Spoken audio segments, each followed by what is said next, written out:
Donc, on va avoir une séquence transversale où on va essayer de, comment dire, de voir la cohérence ou, ou le manque de cohérence entre tous les points de vue qui ont été exprimés. Euh, il y aura deux témoignages et puis des échanges entre tous les participants. Déjà, certains d'entre vous, au travers du questionnaire d'inscription, ont identifié certains leviers. On va en débattre.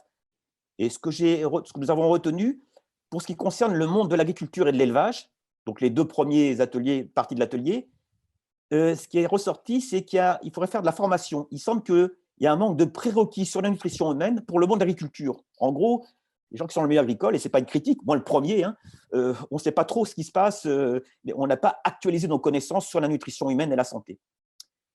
Pour l'alimentation, ça a déjà été évoqué, c'est de proposer de nouvelles recettes pour faciliter la consommation des légumineuses.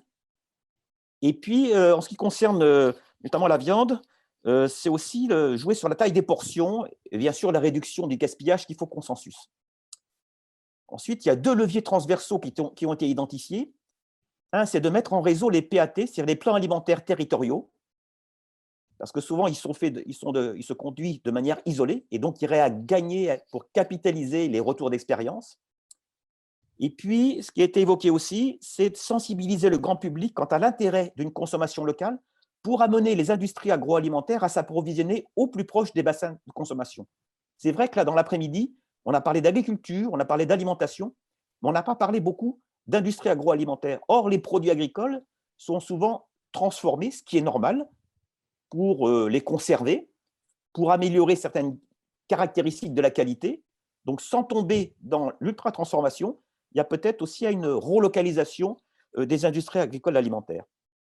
Donc, nous allons procéder en trois temps. Je me propose euh, de faire une petite synthèse de ce qui a été dit, puis ensuite, il y aura des échanges qui s'appuieront sur deux témoignages. Je me permets une petite synthèse en 3 minutes. Ce que j'ai retenu de la partie légumineuse, c'est qu'on sait qu'il y a un potentiel de consommation, on l'a vu, qui est très important. On pourrait le multiplier par 5 pour des raisons d'environnement et de santé, ne serait-ce que pour la consommation humaine, sans parler de la consommation des aliments pour les bétails. Mais qu'il y a un problème de compétitivité par rapport à l'international. C'est-à-dire s'il y avait une consommation très élevée, est-ce que l'agriculture française peut être compétitive? Est-ce que les règles sont les mêmes ou pas? Ça, c'est vraiment une question qu'on a très peu abordée, qui me semble être un frein. Ensuite, pour ce qui est de l'élevage, il y a un consensus, Philippe l'a rappelé, pour de meilleures pratiques. L'autonomie en protéines, la qualité des protéines, ça, il y a des travaux exemplaires. Par contre, ce que je n'ai pas bien vu, et ce qui, je voudrais qu'on traite vraiment la question, j'avais essayé de l'introduire, c'est qu'il y a un changement de cap nécessaire. Dire améliorer ne suffit pas. Je répète qu'il faut diviser par 2 nos émissions de gaz à effet de serre, que la dernière étude INRAE dit que par les bonnes pratiques agricoles, en élevage, on va diminuer de 20% les émissions de gaz à effet de serre. Il faut les diviser par 2. Donc, jouer sur l'alimentation, c'est inévitable, sinon on ne tient pas les objectifs qui ont été affichés. Et en plus de réduire ces émissions, il faut séquestrer plus de carbone. C'est pour ça que pour l'élevage, c'est à la fois réduire les émissions, mais c'est aussi séquestrer du carbone dans les sols. Ce n'est pas le carbone dans le sol remplace une réduction d'émissions. C'est réduire les émissions et séquestrer plus de carbone. Ce que je retiens aussi des 2 dernières interventions, c'est qu'il faut multiplier par 5 la consommation de légumineuses. Il faudrait pour la santé et pour l'environnement. Mais c'est une bonne nouvelle, ça converge. Mais quand même, le pendant, c'est qu'il faut réduire notre consommation de viande. Donc c'est un minima, en moyenne, bien sûr, de 20%. Mais certains travaux scientifiques sérieux disent que c'est 50%. Quand je dis ça, ce n'est pas de l'agribashing, c'est de la littérature scientifique validée. Et ça m'inquiète, si vous voulez, ça m'intrigue. Les éleveurs ne sont pas responsables, les filières ne sont pas responsables de ça. Mais ce qui veut dire qu'on ne peut pas polariser notre réflexion uniquement sur l'amélioration de l'élevage. Il faut voir comment faire. Alors, on a vu qu'il y a plein d'élevages vertueux, bien sûr qu'il faut les privilégier, mais qu'est-ce qu'on fait? Il faut quand même, ou là, ça veut dire qu'on est capable de réduire les importations, mais on tombe dans les règles du marché, ce n'est pas simple, ou qu'on est capable de reconquérir des marchés à l'international. Mais si on veut vraiment prendre au sérieux les enjeux de santé et d'environnement, et comme on va devoir consommer moins, il va falloir produire moins, exporter plus ou importer moins. Donc, avant de rentrer dans le vif du débat, on va avoir 2 témoignages. Le témoignage de Muriel Gineste, donc on va aborder ces questions justement de filet. Oui, nous avons proposé à Muriel Gineste, qui est de l'organisation Cisali, qui participe au projet Filed, de témoigner sur les difficultés que l'on peut rencontrer pour essayer justement de favoriser un travail collectif dans la construction de la filière légumineuse. Cette initiative a permis de mettre en dialogue les opérateurs à l'échelle de la filière, et notamment les filières animales et végétales. Mais là, aujourd'hui, on s'interroge aussi sur la manière de consolider des dispositifs dans le temps pour favoriser ce dialogue. Et les séquences de cet après-midi ont laissé suggérer aussi qu'il y avait un enjeu de plus en plus fort de dialogue avec le consommateur. Donc, l'expérience de Muriel, on voulait te faire réagir sur ta propre expérience pour accompagner la pérennisation des espaces de dialogue à l'échelle des filières, mais aussi avec le consommateur. Alors, merci de me Tu faire témoigner. Donc, de ce témoignage, je vais d'abord faire très rapidement un certain nombre de constats. Le premier, c'est que de Fileg, ce que j'en retirerai, et probablement je dis merci à la légumineuse, c'est que grâce aux légumineuses, on peut démontrer que les transitions des filières agricoles, qu'elles soient végétales ou animales, et les transitions alimentaires sont étroitement liées. Vous l'avez bien démontré dans toutes les interventions de cet après-midi, que les enjeux sont énormes, à la fois environnementaux et sanitaires, de santé publique. Mais quand on a dit ça, la question qui se pose, c'est comment on fait. Le constat qu'on peut faire, c'est qu'on est obligé, chacun d'entre nous, l'endroit où on se situe, de changer ses représentations et ses pratiques, qu'on soit agriculteur, éleveur ou transformateur ou consommateur. On doit tous changer nos représentations et nos pratiques. Donc, ça nous pose deux questions, la question des connaissances et des compétences. Et du coup, actuellement, dans Fileg, on est dans une phase où, si on est tous d'accord sur le constat, bon, il y a quand même un grand absent autour de la table parce qu'il est difficile à mobiliser, c'est le consommateur. Et ce que je constate aussi, c'est que pour l'instant, même si on essaye de construire un écosystème dans lequel chaque acteur est invité à échanger avec les autres, les mondes restent très cloisonnés.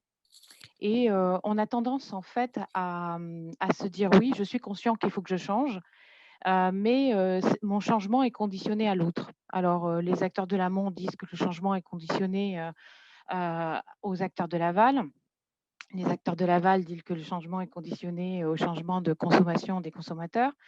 Mais du coup, en fait, ce que je constate moi, c'est que si on veut vraiment penser changement, il faut mettre tout le monde autour de la table. Et comment on arrive à construire ces espaces de co-construction, ces espaces de changement. Et ça pose plusieurs questions. Ça pose la question de l'apprentissage, c'est-à-dire que là, actuellement, là, aujourd'hui, cet après-midi, on a beaucoup échangé dans ce que moi j'appelle, et qu'on souvent on appelle une communauté de convaincus. Mais le problème, c'est que dans le monde de l'agriculture, dans le monde de la transformation, dans le monde des consommateurs, on n'est pas tous convaincus et on ne comprend pas tout. Donc, il y a cette phase de mise à disposition de la connaissance, d'arriver à penser des dispositifs d'apprentissage dans lesquels chacun est, comment dire, respecté pour ce qu'il est dans son savoir et ses compétences. Donc, ça veut dire aussi que le consommateur, il doit être respecté pour ce qu'il est dans son savoir et ses compétences. Et des fois, par exemple, sur les légumineuses, il n'a pas beaucoup de connaissances et il n'a pas beaucoup de compétences parce qu'on a vraiment un réel problème de perte de compétences. Donc, ça pose vraiment la question de comment on reconstruit des espaces. Et là, eh bien, ce que moi je m'aperçois là maintenant, c'est l'échelle d'action. À quelle échelle d'action on va situer ces expérimentations qui vont permettre, à travers le faire, parce qu'il va falloir qu'on fasse ensemble, on puisse regagner, d'abord transmettre des connaissances et des compétences, et puis parce que pour faire, il faut comprendre, et ça c'est vraiment nécessaire maintenant d'expliquer et de donner accès à l'information. Il faut aussi, quand je dis comprendre, c'est que autant on dit à un agriculteur qu'il faut qu'il comprenne les enjeux agronomiques pour mieux implanter les légumineuses, mais pour le consommateur, il faut comprendre comment mieux utiliser, pourquoi il faut qu'ils mangent plus de légumineuses. Mais pour les gens qui sont du monde du professionnel, il faut comprendre aussi pourquoi le consommateur ne le fait pas et pourquoi il y a eu une perte de compétences. En fait, il faut chacun se respecter par rapport à l'endroit où il se situe. Et donc, du coup, ça pose l'espace d'expérimentation dans lequel on doit jouer et l'échelle. Donc pour moi, l'échelle, elle se situe sur des expérimentations très concrètes, soit dans le, comme on le disait tout à l'heure, dans le domaine de la restauration collective. Mettons en place des expérimentations dans le domaine de la restauration collective. Mettons en place des expérimentations dans des métiers, comme par exemple les métiers de la boulangerie ou les métiers de la pâtisserie, parce que les légumineuses peuvent trouver des espaces d'usage qui sont des espaces d'usage nouveaux. Il faut vraiment, là, actuellement, pour moi, le plus important, c'est vraiment d'expérimenter ensemble, que tous les acteurs soient autour de la table et que l'on puisse faire une remontée d'expérience et que l'on puisse aussi organiser derrière les transferts et les retours d'expérience. Et c'est ça qui, maintenant, dans Fileg, est le plus important, c'est que dans la phase dans laquelle on arrive là maintenant, on doit monter, comme le disait tout à l'heure Gabin, des scénarios d'alimentation humaine, mais aussi des scénarios d'alimentation animale avec des consommateurs, avec des acteurs des filières, dans des territoires, parce que ça, c'est pour moi la spécificité des territoires est primordiale. On ne peut pas avoir des projets de changement identiques selon les territoires. Donc, c'est probablement cette dimension-là aussi qui est importante. Donc pour moi, il y a une notion d'ancrage, il y a une notion de transversalité, il y a une notion d'acculturation et une notion d'apprentissage. Voilà ce qui, si je devais résumer ce que l'on doit faire maintenant, c'est expérimenter et échanger. Merci. Merci Muriel. Et justement, tu as touché du doigt les dispositifs dans lesquels peuvent se réaliser ces expériences contraintes, notamment à travers les plans alimentaires territoriaux. Et je pense que le témoignage suivant peut donner à voir justement de telles expériences. Maintenant, nous allons avoir le plaisir d'entendre Hugo Deremez, donc, que j'ai connu il y a 2 ou 3 ans seulement, et qui partit d'une expérience d'un travail en cuisine en restauration collective à Nogaro, est maintenant l'acteur central d'un PETR dans le pays d'Armagnac. Donc, Hugo, en 3 minutes, pouvez-vous nous expliquer cette démarche, comment partie d'une restauration dans une petite collectivité, vous en êtes venu à être la cheville ouvrière, la responsable du PETR qui vient d'être labellisé? Oui, bonjour, est-ce que vous m'entendez? Oui, on vous entend bien, on sait qu'il n'y a pas d'image, mais ce n'est pas grave. Oui. Oui, je vous présente mes excuses, j'ai une panne de caméra. Alors écoutez, je vais vous raconter donc très, très brièvement l'historique. En fait, c'est la commune de Nogaro en 2013 qui a décidé, suite au départ en retraite de la responsable de la restauration, d'opérer une transition alimentaire pour la cantine scolaire avec de la cuisine faite maison à partir de produits frais, bruts, l'introduction de produits bio et locaux. Donc ça, c'était la commande des élus, la commande politique. Et puis petit à petit, donc, on a mis en place ce projet. Notamment, un petit coucou à Lise, on a adhéré tout de suite au principe de la labellisation EcoCert en cuisine qui nous a donné un cadre et qui nous a permis de structurer un petit peu cette démarche. Et on a progressé pas à pas. Alors ça s'est fait très progressivement, mais en l'espace de 6 ans, on est passé de l'ouverture de boîtes de conserve et de sachets de légumes surgelés, pour schématiser, hein, c'est un petit peu exagéré, mais c'était pas loin, à une cuisine 100% bio, faite à partir de produits frais, bruts et très majoritairement locaux. Très majoritairement parce qu'il faut être réaliste, on ne trouve pas tout ce qu'on veut à proximité. Alors, dans cette démarche, il y a eu bien des freins, on a commis des erreurs. Parmi ces freins, il y avait trouver les produits. On parle souvent des projets alimentaires avec au cœur de ces projets alimentaires le rapprochement entre les producteurs et les consommateurs. Et ben, c'est pas si facile en fait de faire ce lien. On a eu beaucoup de difficultés donc pour sourcer les produits. Et puis, il y a aussi le problème de la technicité. Et la technicité, dans les cantines scolaires, dans la restauration collective, si on parle des légumineuses, et là je vais recentrer un petit peu sur le sujet du jour, les légumineuses, c'est quelque chose qui n'est pas très sexy à la base.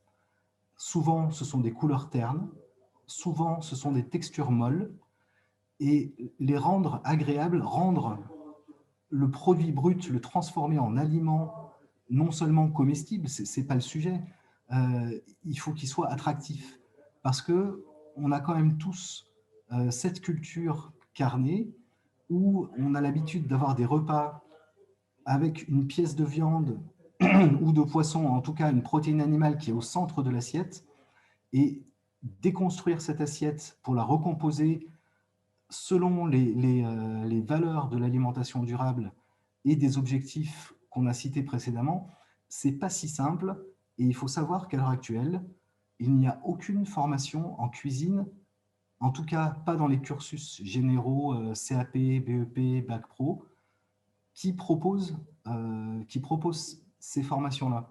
Donc en gros, tous les cuisiniers, je ne sais plus combien, je crois que Lise a cité 6000 établissements qui participent à l'Observatoire de la restauration collective bio et durable, qui ont fait des avancées considérables.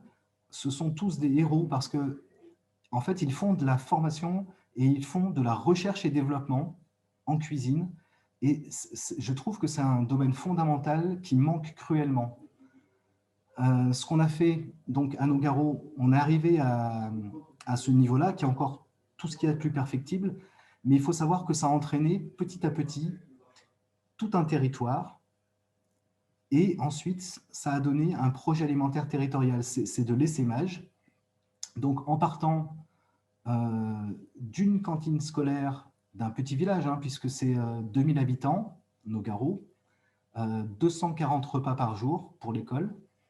En partant de là, on arrivait à amener tout un territoire à engager un projet alimentaire territorial porté politiquement, qui désormais, donc très récemment, est labellisé par le ministère. Donc oui, la restauration collective peut être un vrai levier puissant de transition, mais encore une fois, j'en appelle un petit peu au niveau supérieur, il y a un vrai travail aussi à faire d'accompagnement de manière globale et générale, et notamment sur tout l'aspect formation. Ça a été dit par Muriel aussi, la formation, c'est quelque chose de capital pour les cuisiniers. Et si on parle de consommation grand public des légumineuses, eh bien, elle a raison, on est dans des modes de vie qui vont très vite. On a eu un effondrement du temps dédié au repas depuis des années, et on a perdu cette habitude de cuisiner tout court. Et alors, cuisiner des légumineuses, on en a encore moins l'habitude, on a encore plus perdu, donc c'est quelque chose qui est à redécouvrir. On a besoin de personnes qui nous montrent l'exemple. Je pense aux cuisiniers, et notamment aux grands cuisiniers. Si vous regardez l'émission Top Chef, on n'y voit pas beaucoup de légumineuses, pour être honnête. Et je pense que ça serait à ces grands cuisiniers de montrer à quel point on peut faire des choses bonnes et délicieuses avec des légumineuses pour entraîner la consommation. Tout seul, c'est compliqué de dire aux gens « mangez plus de légumineuses », ça ne va pas aller si facilement.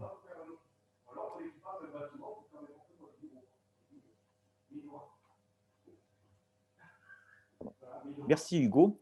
Il y a quelques questions. En fait, on attendait des témoignages sur des idées, un petit peu d'action.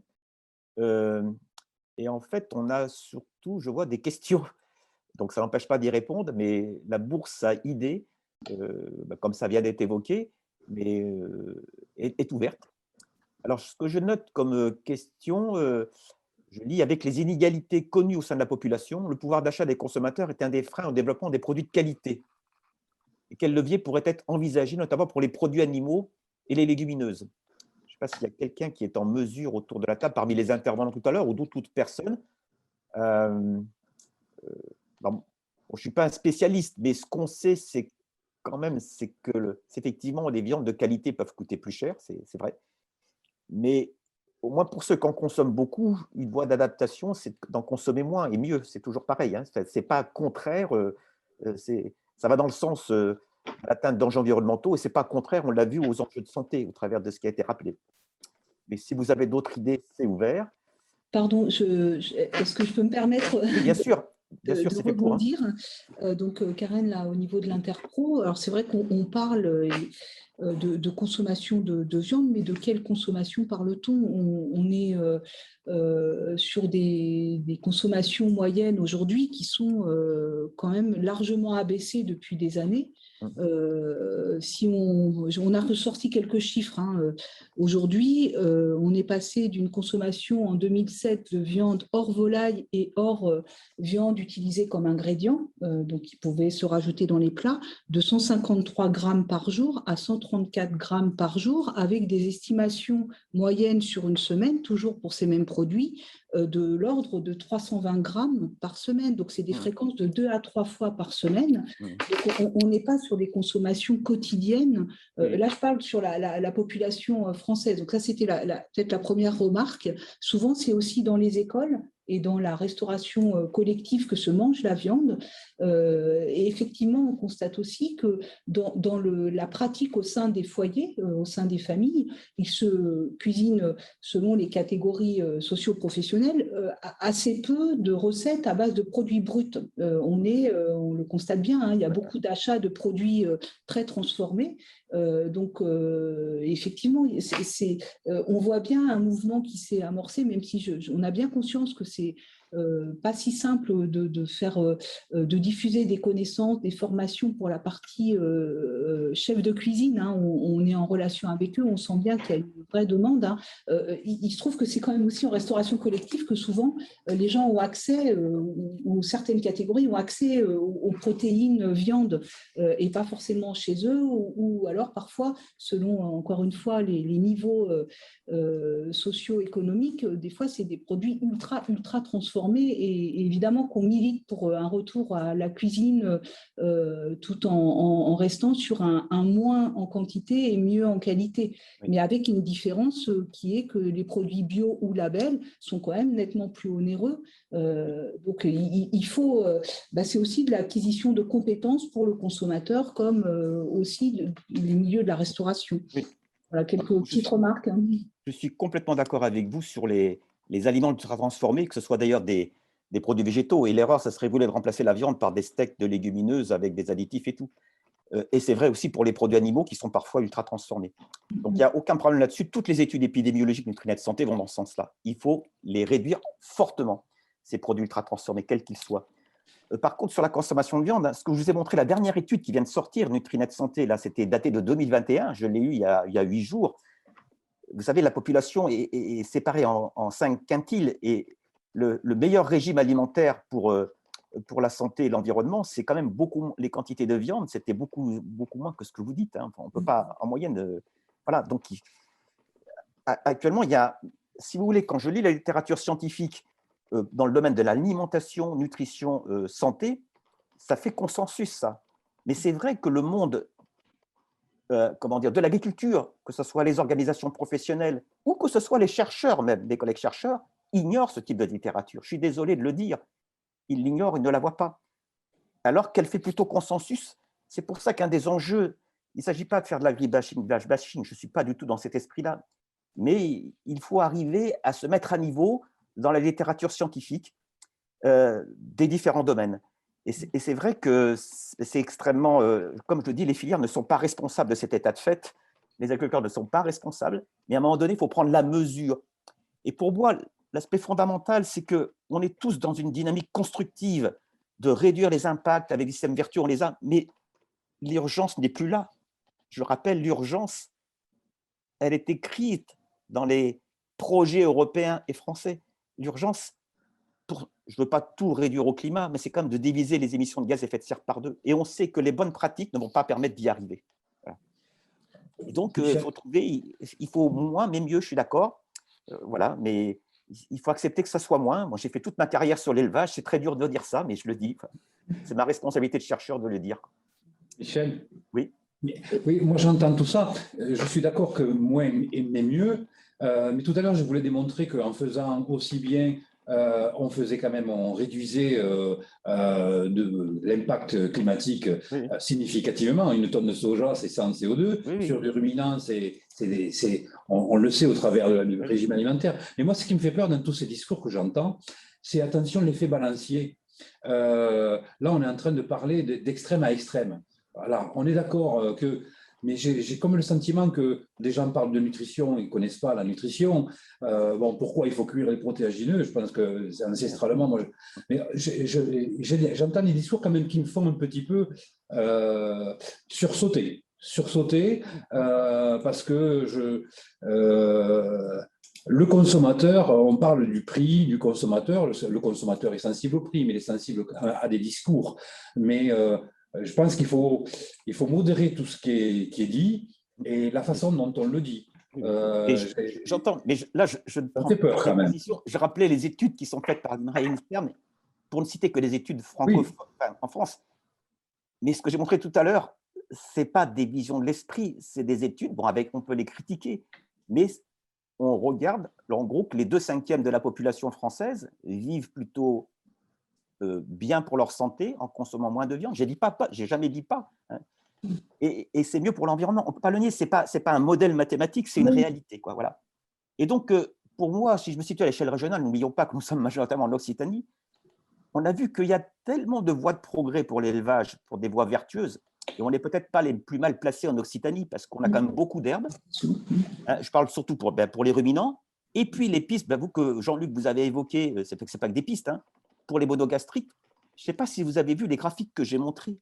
Selon le mode d'alimentation des cochons et des poules, on passe d'aliments qui sont plutôt, qui sont pas des plus vertueux pour la santé, hein, que je qualifie à fonction inflammatoire dans l'organisme, à des aliments, des produits animaux qui deviennent anti-inflammatoires. C'est une chance extraordinaire que nous avons.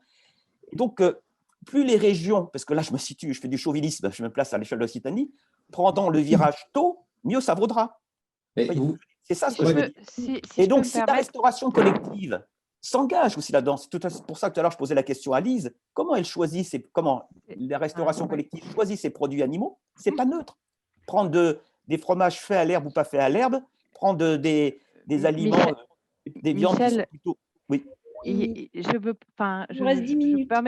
me permets de t'interrompre pour une chose, c'est que tout ça c'est bien, mais le consommateur, pour bien bosser avec lui et bien le connaître, petit 1, les légumineuses, c'est pas sexy, il en a perdu l'usage, il ne sait pas si c'est important ou pas. La viande, il en mange, mais il y a quand même des années et des années de modèles alimentaires que l'on doit faire changer et ça ne changera pas du jour au lendemain. Oui. Il y a quand même un levier qui est un levier fabuleux en France et qui est le levier qui est principal en France, c'est que le consommateur est très attaché au goût. C'est le premier critère de qualité de son alimentation. Et donc, ce qu'il va falloir qu'on fasse, c'est pour penser… D'accord, il faut lui amener toutes ses connaissances, mais il va falloir lui parler que tout ça, c'est ce qui est le principal, c'est qu'on va lui amener du goût dans son assiette et on va lui apprendre à avoir du plaisir à manger des légumineuses. C'est ça qui est le plus important. C'est sûr que toutes les études sensorielles reviennent toujours là-dessus, qu'il y a ces enjeux au goût, il faut que le plus soit appétissant. Là, juste comme je vois le temps passer, je me permets de revenir qu'on a beaucoup insisté sur les espaces d'expérimentation, de porter à connaissance. On est ici dans une communauté presque de convaincus. Je voudrais peut-être aller un peu vers la fin et avoir votre suggestion sur l'intérêt. Est-ce que la région Occitanie, avec tout le tissu associatif des opérateurs représentés ici dans cet atelier, est en mesure de se concerter et de réfléchir à la proposition de la conception pour les écoles ou les jeunes générations de sensibilisation sur ces enjeux alimentation, cuisine. On le sait, ça revient dans de nombreux débats. À travers ces activités, il y a beaucoup de choses qui peuvent se relier au programme scolaire, à quel que soit le niveau et aux étapes. C'est Muriel, avec Cisalie, vous avez déjà été fortement impliquée pour les écoles de l'agglomération de Toulouse sur un jeu d'animation à la redécouverte des légumes. Ça a très bien marché. Comment on avance, mais sans que ce soit porté par une seule interprofession, parce qu'on sait qu'aujourd'hui, chaque interprofession a ses kits de sensibilisation auprès des enfants et des jeunes générations. comment on arrive à concevoir des animations qui soient transversales et qui reviennent sur ces enjeux agriculture, alimentation, environnement. Est-ce que l'Occitanie est prêt à porter voilà, une animation qui serait spécifique et associant les différentes parties prenantes pour justement sensibiliser les jeunes générations? On voit que c'est là l'enjeu.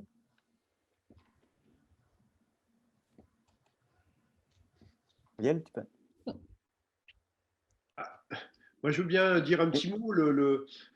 C'est évident que cette transition n'est pas simple, hein, mais c'est vrai qu'on regarde une catégorie de consommateurs qui sont les consommateurs bio. En fait, ils ont fait cette transition, quoi. Donc, et elle existait avant. Donc, avant, on consommait beaucoup plus de légumineuses. Donc, c'est pas une difficulté, quoi. Et je rappelle quand même, on oublie trop, mais la France est quasiment le premier consommateur de protéines au monde, hein. J'ai regardé les chiffres de la FAO sur les disponibilités en protéines. Je veux dire, en protéines animales, on est 1 gramme derrière les États-Unis et on est dépassé par Hong Kong et l'Islande, quoi. Je veux dire, on est le premier consommateur de protéines au monde, quoi. Donc, de baisser un peu, notamment les protéines animales, c'est pas un enjeu, on l'a fait avant, quoi. Donc la question, c'est moi, je suis assez d'accord avec ce qui a été dit, quoi. Il faut que tout le monde soit en interaction parce que c'est un peu des vases communicants, quoi. Il ne faut pas l'impression qu'on ait l'air de laisser tomber les éleveurs. C'est pas du tout ça. C'est au contraire les faire évoluer vers quelque chose de plus vertueux. Il faut quand même savoir les menaces qui nous guettent aussi, notamment avec tous les produits ultra transformés, la viande cellulaire. Enfin, nous, on a eu des débats avec les parlementaires européens. C'est vrai que ça paraît loin aujourd'hui, mais enfin, quand on voit les centaines de millions d'euros qui sont investis là-dedans aux États-Unis, on peut se demander ce qui va nous tomber dessus, quoi. Donc, et on a une force en France, c'est que les gens aiment cuisiner, aiment l'alimentation, aiment le terroir, etc. Donc là-dedans, il faut trouver une place pour faire des produits goûteux. Donc c'est vrai que ça voudrait presque dire du cassoulet un peu sans viande, quoi, parce qu'aujourd'hui, les plats à base de légumineuses en France, ils sont tous avec de la viande ou du canard ou du porc, etc. Alors que demain, il faudrait imaginer aussi des plats avec un peu moins de ça, quoi. Sans réduire, c'est la reproportionner la place de la viande. Mais on sait que la légumineuse, la saveur de la légumineuse, ça, beaucoup de cuisiniers nous l'ont dit, vient en partie de l'association avec des produits animaux. Oui, c'était vraiment le juste équilibre. Lise Pujoff et Cossert, j'ai juste fait une remarque à ce niveau-là. C'est au lieu peut-être d'opposer toujours végétarien et viande, souvent nous on essaye de mettre en avant le plat alternatif, ce qu'on appelle, hein, c'est-à-dire finalement les vieux plats traditionnels qui vont être le petit salé aux lentilles, le chili con carne, ce genre de choses, où on associe viande et légumineuses avec une réduction bien sûr du grammage et qui sont beaucoup moins, qui sont hyper intéressants, sont bien acceptés au niveau des convives et plus faciles à faire et plus dans la tradition qu'on avait avant. Et c'est vrai qu'il faut agir, enfin, il faut sur des plats de transition tant pour le convive que pour le cuisinier. C'est pas qu'une affaire de convive. Michel, je crois qu'il va falloir mettre fin à l'atelier pour permettre à chacun de respecter son agenda. Bon, bien, merci pour ces échanges, sachant que c'est toujours un petit peu frustrant, le fait qu'on soit en visio, bien sûr, et puis même le sujet est tellement vaste, vous l'avez vu, mais c'est l'ambition, c'est de faire discuter tous les acteurs des différents domaines du système alimentaire. Donc, je remercie les 6 intervenants qui ont été conviés, mes 3 collègues, hein, Lucie, Myriam et Marie Benoît, ainsi que Muriel et Hugo pour les 2 témoignages, et puis l'ensemble des participants. Alors pour la suite, comme je vous l'avais annoncé à l'introduction, il y a une petite plaquette qui va sortir avant la fin du mois, qui sera à grande diffusion, donc une plaquette PSDR. Il y a un article scientifique normalement qui devrait sortir dans les 3 mois qui viennent, avant l'été. Et puis bien sûr, plus tôt, disons que pour fin avril, on va faire avec Lucie et mes collègues, on va faire un compte-rendu le plus attractif possible, un petit peu des échanges qui ont eu lieu. Et pour moi, c'est un point d'étape donc qui ouvre justement sur le futur du PSDR qui s'appelle Tetrae, et je laisse Marie Benoît conclure sur ce point. Oui, les programmes PSDR dont la spécificité est d'être cofinancés par INRAE et les régions va se poursuivre, mais sous une nouvelle mouture qui sera désormais de mettre l'accent sur l'analyse et l'accompagnement des processus de transition, donc de transformation des systèmes agricoles et d'alimentation pour tendre vers la durabilité. Donc, nous sommes en train de finaliser l'AMI qui va bientôt sortir avec la région Occitanie. Donc, il devrait sortir d'ici la fin du mois ou tout début avril. Il y aura des grandes thématiques phares qui sont un peu communes à toutes les régions, mais sur lesquelles nous, on va aussi décliner des problématiques qui sont à cœur de la région Occitanie. Et vous retrouverez tous les enjeux qu'on a abordés aujourd'hui ici, plus la territorialisation du système alimentaire, les enjeux de transition agroécologique et de préservation de la biodiversité pour plus de santé du sol jusqu'à l'homme, et les enjeux bien sûr majeurs relatifs au changement climatique. Donc les discussions qu'on a eues aujourd'hui ici peuvent donner idée de proposer de nouveaux projets qui pourront rentrer dans cette programmation TETRAE. Donc, une fois l'AMI diffusé, vous pourrez déposer des premières lettres d'intention toutes simples. C'est juste un court descriptif de la question que vous souhaiteriez porter. Alors, ces projets devront associer un copilotage recherche-opérateur, mais pour les lettres d'intention, cela peut être déposé aussi bien par un chercheur ou un opérateur, association, quel qu'il soit. Et le comité qui va regarder ces lettres d'intention va ensuite organiser lors d'une journée entière, qui est le 22 juin, une présentation de toutes ces lettres d'intention pour favoriser l'interconnaissance entre des chercheurs et des opérateurs qui proposent des sujets pour aider à structurer des projets d'ampleur qui soient structurants pour la région Occitanie. Donc, le but, c'est de structurer 2 à 3 gros projets qui puissent répondre aux préoccupations de la région Occitanie. Donc, suite à cette journée, il y aura tout l'été, l'automne pour construire les projets. Et on espère que dans ces projets, il y aura la thématique de la transition alimentaire dans la région Occitanie qui pourra être mise en avant. Je vous remercie pour cette présentation et je laisse à Michel le mot de la fin. Le mot de la fin, c'est de remercier les financeurs de ce projet, notamment la région et l'INRAE, et puis l'ensemble des personnes qui ont préparé ces échanges. J'ai vu que dans le chat, il y a beaucoup de questions là, qui sont apparues auxquelles on n'a pas pu répondre. Eh bien, je pense qu'avec ma collègue Lucie et puis mes autres collègues, quand on fera le compte-rendu aussi attractif que possible, on essaiera de les prendre en compte. Et en tout cas, moi, personnellement, je suis disponible. Vous pouvez m'écrire à michel.duru@inrae et j'essaierai de répondre dans la mesure du possible à vos sollicitations parce que maintenant, je suis chargé de mission, mais retraité. Donc, théoriquement, j'ai plus de temps que mes collègues. Voilà. Et puis, donc, c'était un deuxième point d'étape. Le troisième point d'étape, il est possible au travers des projets TETRAE qu'a évoqué Marie Benoît, parce que un gros changement par rapport au passé, on travaillait sur les systèmes agricoles dans PSDR et maintenant, on va travailler sur les systèmes alimentaires. Et ce que vous a présenté aujourd'hui, c'est bien de faire le lien entre l'agriculture et l'alimentation. Ça nous semble, comme à la région, d'ailleurs Occitanie, puis il y a beaucoup parmi vous autour de la table, c'est quelque chose qui nous semble incontournable maintenant et qui n'était pas aussi mûr il y a 5 à 10 ans. Merci et puis à bientôt donc, par les échanges de papier ou de mail. Merci pour votre participation.